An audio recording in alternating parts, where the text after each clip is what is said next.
आज विश्व के सबसे बेहतरीन विश्वविद्यालयों में से एक के दीक्षांत समारोह में आप सभी के साथ होना मेरे लिए सम्मान की बात है। मैं आपको सच बताना चाहता हूँ, मैं कभी किसी कॉलेज से पास नहीं हुआ और आज पहली बार मैं किसी कॉलेज ग्रेजुएशन समारोह के इतने नज़दीक तक पहुंचा हूँ।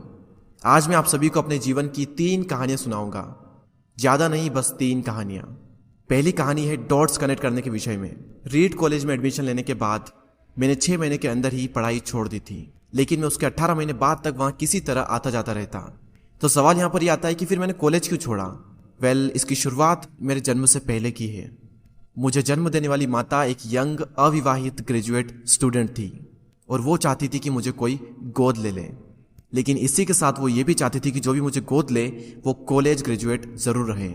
और इस प्रकार पहले से ही सब कुछ सेट था। मैं एक वकील और उसकी पत्नी के द्वारा एडॉप्ट किए जाने वाला था, लेकिन जैसे ही मैं इस दुनिया में आया, लास्ट मिनट पर उन्होंने अचानक अपना मन बदल लिया और उन्होंने कहा कि उन्हें तो एक लड़की चाहिए थी। इसीलिए आधी रात को मेरे माता पिता को कॉल किया गया, जो कि वेटिंग लिस्ट में थे, और उन्हें कॉल करके बताया गया कि हमारे पास में एक बेबी बॉय है, क्या आप उसे गोद लेना चाहेंगे। और उन्होंने तुरंत हाँ कर दी। लेकिन बाद में मेरी जन्म देने वाली माता को पता चला कि जिन्होंने मुझे गोद लिया है वो कॉलेज ग्रेजुएट नहीं है और पिता तो हाई स्कूल पास भी नहीं है, और इसीलिए उन्होंने अंतिम एडॉप्शन पेपर पर साइन करने से मना कर दिया। लेकिन फिर कुछ ही महीने बाद मेरे होने वाले माता पिता ने मेरी माँ को वचन दिया कि हम इसे कॉलेज ज़रूर भेजेंगे, और इस वजह से उसकी माता मान गई और फिर मुझे अडॉप्ट कर लिया गया। और कुछ इस तरह मेरी ज़िंदगी की शुरुआत हुई और 17 वर्ष के बाद में मैं कॉलेज गया। लेकिन गलती से मैंने स्टैनफोर्ड जैसा ही एक महंगा कॉलेज चुन लिया।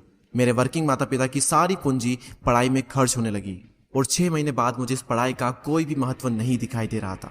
मुझे कोई आइडिया नहीं था कि मैं अपनी ज़िंदगी में क्या करना चाहता हूँ।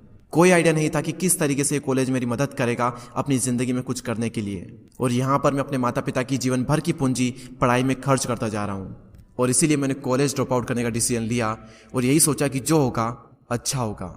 उस समय मुझे ये चीज़ बहुत ही डरावनी लगी, लेकिन जब बीते समय को आज मैं देखता हूँ तो मुझे लगता है कि ये मेरी ज़िंदगी का सबसे बेस्ट डिसीजन था। वो कैसे, मैं आपको अभी बताता हूँ। जैसे ही मैंने कॉलेज ड्रॉप आउट किया था तो मैंने उन क्लासेस को करना छोड़ दिया था जिसमें मेरा इंटरेस्ट नहीं था, और मैं केवल उन्हीं क्लासेस को करता था जिसमें मेरा इंटरेस्ट था। और ये सब कुछ करना कोई इतना आसान भी नहीं था, क्योंकि मेरे पास रहने के लिए कोई कमरा नहीं था। इसलिए दोस्तों के कमरों में मैं ज़मीन पर सोता था। मैं कोक की बोतलों को लौटा कर मिलने वाले पैसों से खाना खाता था। मैं हर संडे 7 मील पैदल चलकर हरे कृष्णा मंदिर जाता था, जिससे कि हफ्ते में कम से कम एक बार मैं पेट भरकर खाना खा सकूं, और ये मुझे बहुत ही अच्छा लगता था। अब मैं आपको बताता हूं कि क्यों कॉलेज ड्रॉप आउट करना मेरी ज़िंदगी का सबसे बेस्ट डिसीजन था। उस समय रीड कॉलेज देश की सबसे अच्छी जगह थी जहां कैलीग्राफी सिखाई जाती थी। पूरे कॉलेज परिसर में हर एक पोस्टर, हर एक लेवल पर बहुत ही खूबसूरती से हाथों से कैलीग्राफ किया जाता था। और क्योंकि मैं कॉलेज छोड़ चुका था, इसलिए मुझे सामान्य क्लासेस करने की कोई आवश्यकता नहीं थी। तो मैंने निर्णय लिया कि मैं कैलीग्राफी की क्लासेस करूंगा और इसे अच्छी तरीके से सीखूंगा।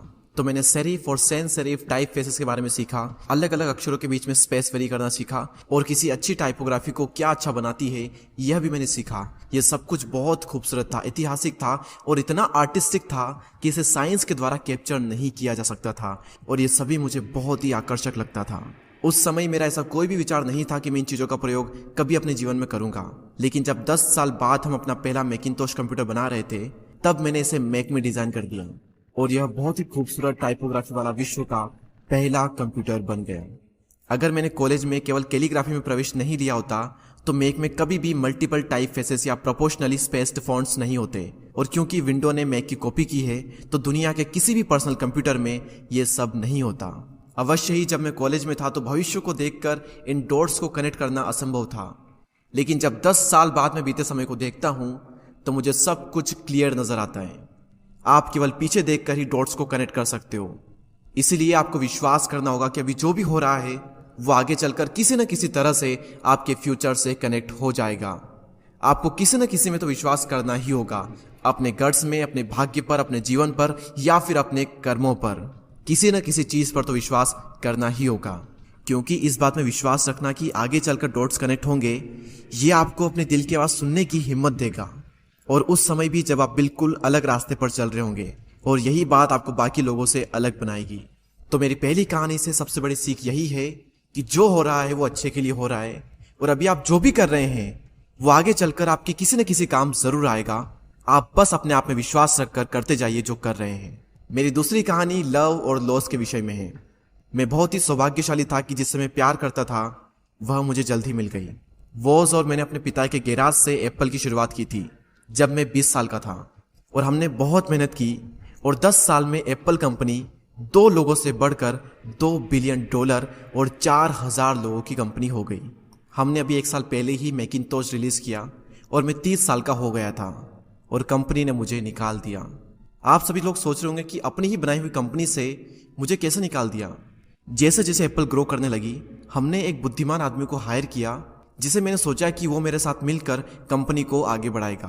पहले 1 साल सब कुछ ठीक चल रहा था, लेकिन फिर उसके बाद कंपनी के फ्यूचर विजन को लेकर हम दोनों में विवाद होने लगे और बात बोर्ड ऑफ डायरेक्टर तक पहुंच गई और उन लोगों ने उसका साथ दिया और इस तरीके से 30 वर्ष की आयु में मुझे अपनी ही कंपनी से निकाल दिया गया। जो मेरी पूरी एडल्ट लाइफ का फोकस था वह अब खत्म हो चुका था और यह पूरी तरह से मुझे बर्बाद करने वाला था और कुछ महीनों तक मुझे कुछ भी समझ में नहीं आया कि मैं क्या करूं। मैं एक बहुत बड़ा पब्लिक फेलियर था और एक बार तो मैंने वैली छोड़कर जाने का भी सोचा, लेकिन धीरे धीरे मुझे एहसास हुआ कि मैं जो काम करता हूं मैं उसके लिए अभी भी पैशनेट हूं। एप्पल में जो कुछ भी हुआ उसकी वजह से मेरे पैशन में थोड़ी भी कमी नहीं आई। मुझे उन्होंने अस्वीकार कर दिया, लेकिन फिर भी मैं अपने काम से प्यार करता हूं और इसीलिए मैंने एक बार फिर से शुरुआत करने की सोची। मैं उस वक्त ये नहीं देख पाया था, लेकिन अब मुझे लगता है कि एप्पल से निकाले जाने से अच्छा मेरे साथ कुछ और हो ही नहीं सकता था। सफल होने का बोझ अब बिगिनर होने के हल्केपन में बदल चुका था। मैं एक बार फिर से स्वयं को बहुत ही हल्का महसूस कर रहा था और इसी आज़ादी की वजह से मैं अपने जीवन के सबसे क्रिएटिव पीरियड में चला गया। अगले 5 सालों में मैंने एक कंपनी नेक्स्ट और दूसरी कंपनी पिक्सर शुरू कर दी और इसी दौरान मैं एक बहुत ही अद्भुत महिला से मिला जो कि आगे चलकर मेरी पत्नी बनी। पिक्सर ने विश्व की पहली computer animated movie toy story बनाई और आज के समय यह दुनिया का सबसे सफल एनिमेशन स्टूडियो है। और एप्पल ने एक अप्रत्याशित कदम उठाते हुए नेक्स्ट को खरीद लिया और मैं फिर से एप्पल में चला गया। आज एप्पल नेक्स्ट द्वारा विकसित की गई टेक्नोलॉजी का उपयोग करती है। तो यहाँ पर मैं पूरे विश्वास के साथ में कह सकता हूँ कि अगर मुझे एप्पल से नहीं निकाला गया होता तो ये सब कुछ मेरे साथ नहीं होता। यह एक कड़वी दवा थी, लेकिन मेरे विचार में एक मरीज को इसकी जरूरत थी। कभी कभी जिंदगी आपको इस तरह की ठोकर मारती है, लेकिन आप विश्वास मत खोइए। मैं विश्वास के साथ में कह सकता हूं कि मैं सिर्फ इसलिए आगे बढ़ता गया क्योंकि मैं अपने काम से प्यार करता था। जितना अपने प्यार को जानना जरूरी है, उतना ही जरूरी है अपने काम को खोजना जिसे आप सच में एंजॉय करते हो, क्योंकि आपका काम आपकी जिंदगी का एक बहुत ही बड़ा हिस्सा होता है। और वास्तविक रूप से संतुष्ट होने का सिर्फ यही एक तरीका है कि आप वो करें जिसे आप एक बड़ा काम समझते हैं, और बड़ा काम करने का सिर्फ एक ही तरीका है कि आप वो करें जो आप करना पसंद करते हैं। और अगर अभी तक आपको वो काम नहीं मिला है तो आप रुकिए मत, उसे खोजते रहिए। जैसा कि दिल से जुड़ी हर एक चीज में होता है, वो जब आपको मिलेगी तब आपको पता चल जाएगा।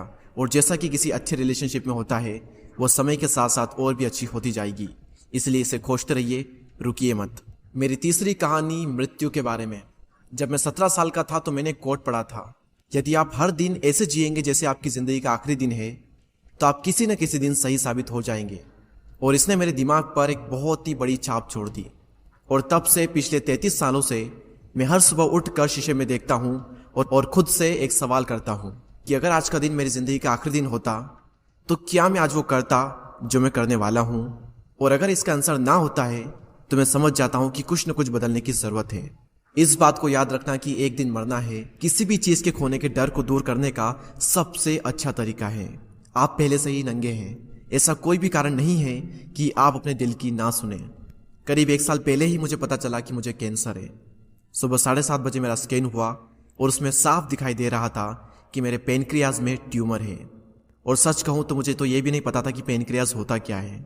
डॉक्टर ने लगभग पूरे विश्वास के साथ में मुझे बताया कि मुझे एक ऐसा कैंसर है जिसका उपचार करना संभव नहीं है और अब मेरे पास केवल 3 से 6 महीने ही बचे हैं। डॉक्टर ने मुझे सलाह दी कि मैं घर जाऊं और सभी चीजें व्यवस्थित कर लूं। यानी कि डॉक्टर की भाषा में इसका मतलब था कि आप मरने की तैयारी कर लीजिए। यानी कि वो सारी चीजें जो आप अगले 10 साल में करने वाले थे वो बचे हुए दिनों में कर लीजिए, क्योंकि आपका अंतिम समय आ चुका है। मैंने इस डायग्नोसिस के साथ में पूरा दिन बिता दिया और शाम को मेरी बायोप्सी हुई, जहां पर मेरे गले के रास्ते से पेट से होते हुए एक एंडोस्कोप डाला गया और एक सुई से ट्यूमर के कुछ सेल्स निकाले गए। उस वक्त मैं पूरी तरह से बेहोश था, लेकिन मेरी पत्नी और वहां पर जो भी उपस्थित था कि जब डॉक्टर ने माइक्रोस्कोप से मेरे सेल्स को देखा तो वह भी रो पड़ा, क्योंकि सेल्स को देखकर डॉक्टर समझ गया था कि मुझे एक बहुत ही दुर्लभ प्रकार का कैंसर हुआ है जो कि सर्जरी से ठीक हो सकता है। तो मेरी सर्जरी हुई और सौभाग्य से मैं अब बिल्कुल ठीक हूँ। मौत के इतने करीब तक मैं पहले कभी भी नहीं पहुंचा और मैं उम्मीद करता हूँ कि आने वाले कुछ समय तक मैं पहुंचूं भी ना। और यह सब देखने के बाद मैं पूरे विश्वास के साथ में कह सकता हूँ कि मृत्यु एक उपयोगी लेकिन विशुद्ध रूप से बौद्धिक संकल्पना है। कोई भी मरना नहीं चाहता, यहाँ तक कि वो लोग जो स्वर्ग जाना चाहते हैं वो भी वहाँ जाने के लिए मरना नहीं चाहते। मृत्यु ही वो स्थान है जहाँ पर हम सभी लोग जाते हैं। आज तक कोई भी इससे बचा नहीं है और ऐसा होना ही चाहिए, क्योंकि इस जीवन का एकमात्र सबसे बड़ा आविष्कार है, वो है मृत्यु। यह जिंदगी को बदलती है, पुराने को समाप्त करने का रास्ता खोलती है। और इस समय पर आप सभी लोग नए हैं और कुछ ही दिनों में आप सभी लोग पुराने हो जाओगे और रास्ते से साफ हो जाओगे। इतना ज्यादा नाटकीय होने के लिए मैं आप सभी से माफी चाहता हूँ, लेकिन यही सत्य है। आपका समय बिल्कुल सीमित है, इसीलिए इसे किसी और की जिंदगी जीकर व्यर्थ मत कीजिए। बेकार की सोच में मत फंसिए, अपने जीवन को दूसरों के हिसाब से मत चलाइए, औरों के विचारों के शोर में अपने अंदर की आवाज को मत दबाइए। और सबसे महत्वपूर्ण यह है कि अपने दिल और सहज बुद्धि की बात सुनने का साहस रखें, क्योंकि वे पहले से ही जानते हैं कि तुम वास्तव में क्या बनना चाहते हो। तो पहले अपने दिल की आवाज सुने, बाकी सारी चीजें सेकेंडरी है। और अंत में मैं आप सभी से यही कहना चाहूंगा, स्टे हंग्री, स्टे फुलिश। मैंने हमेशा अपने लिए यही मांगा है। और अब जब आप सभी लोग यहाँ से ग्रेजुएट हो रहे हैं तो मैं आप सभी के लिए भी यही विश करता हूँ, स्टे हंग्री, स्टे फुलिश, यानी कि भूखे रहिए और मूर्ख रहिए। भूखे यानी कि कुछ करने की भूख आपके अंदर होनी चाहिए, और मूर्ख रहो क्योंकि मूर्ख रहकर ही आप कुछ सीख पाओगे। अगर आपको ये लगता है कि आप सब कुछ पहले से जानते हैं तो आप कुछ भी नहीं सीख पाएंगे। तो भूखे रहिए और मूर्ख रहिए। Stay hungry, stay foolish. आप सभी को बहुत बहुत धन्यवाद। और दोस्तों, मैं दीपक दया आशा करता हूँ कि आपने इस वीडियो से बहुत कुछ सीखा होगा। इस स्पीच को कन्वर्ट करने में या फिर मुझसे कुछ भूल हुई हो तो उसके लिए मुझे माफ करते हैं। ऐसे ही और inspiring, motivational, life changing videos को देखने के लिए हमारे चैनल को सब्सक्राइब करके बेल आइकन को प्रेस करें। मैं आपसे मिलूंगा अगले वीडियो में, तब तक के लिए जय हिंद, जय भारत।